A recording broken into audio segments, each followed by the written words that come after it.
Hey guys, welcome back to my channel. My name is Abhishek and let's talk about AI, artificial intelligence, and how Adobe Lightroom has integrated AI into making our lives easier, especially when it comes to masking. Now, with the power of AI, you can directly select the subject, the sky, and even the background. But before we go any further into the video, hit the like button, subscribe to my channel. It really does help a lot. And now, let's move on. So the AI-powered tools are actually hidden under the masking option right over here.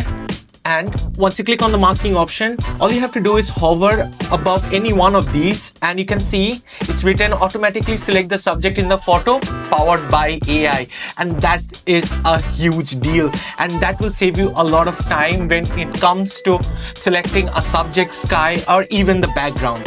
Let's talk about how to select the subject under the masking option using AI. All you have to do is click on the subject option right here and give it a little bit of time.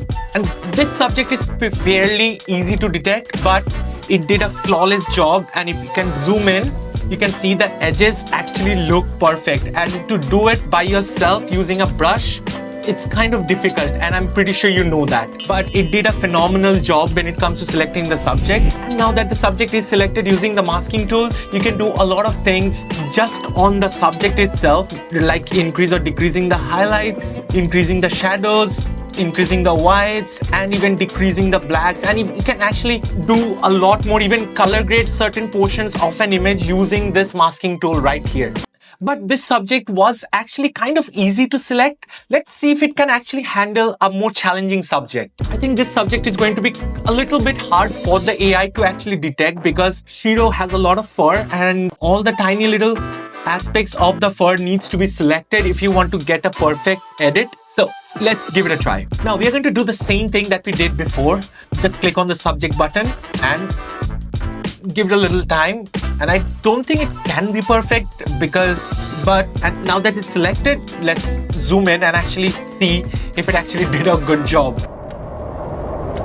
Okay. It actually looks very, very decent and actually has done a lot better job of selecting most parts of the subject, including a lot of the fur. And if I had to do it by myself without the help of AI, it actually would have been really, really difficult, especially for this particular image. Let's move on to the sky selection part of the video. And I think in this part, you guys will probably find a surprise.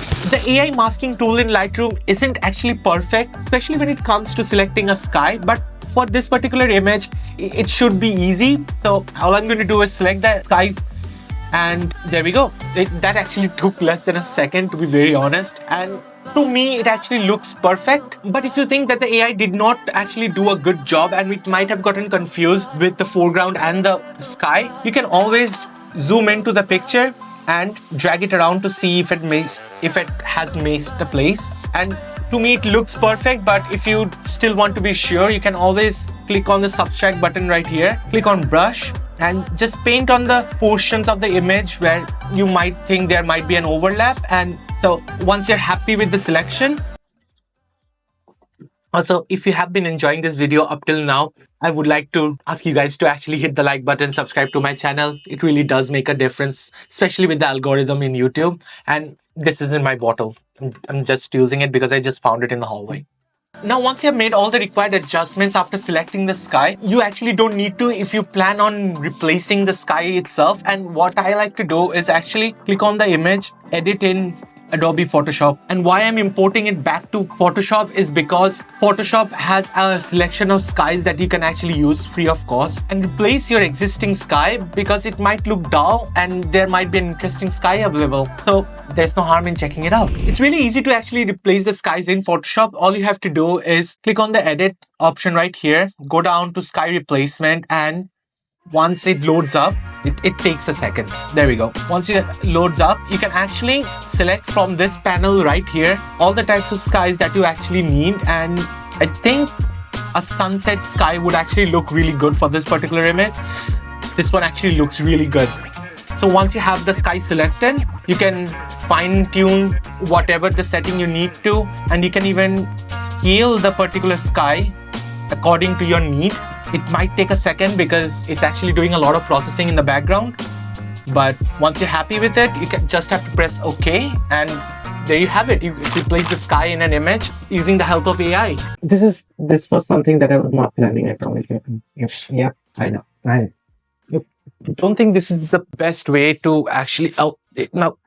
You know what? No, this is not helping. This is not helping.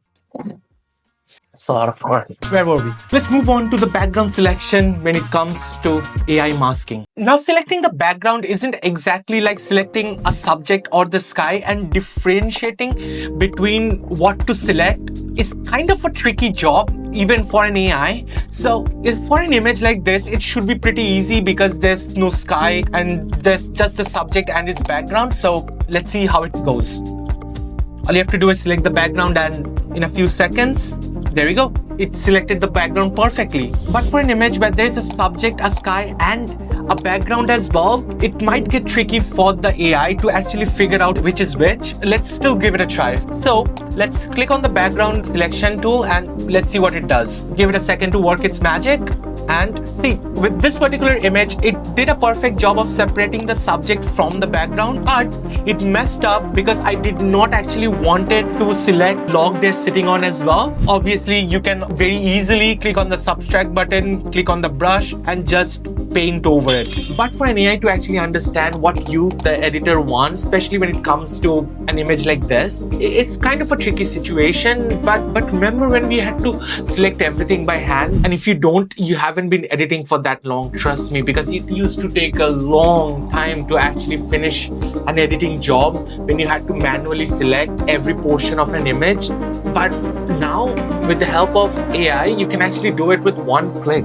Take it however you want to take it. It's actually really essential tool in your toolbox right now in 2025. So try to learn as much as you can about this particular technology, and I think it will be a benefit to you guys. Okay, that's it for me today, guys. I really do hope you guys enjoyed this video quite a bit. And if you did, comment down below, like the video, subscribe to my channel, and I'll see you guys in the next one. Take care.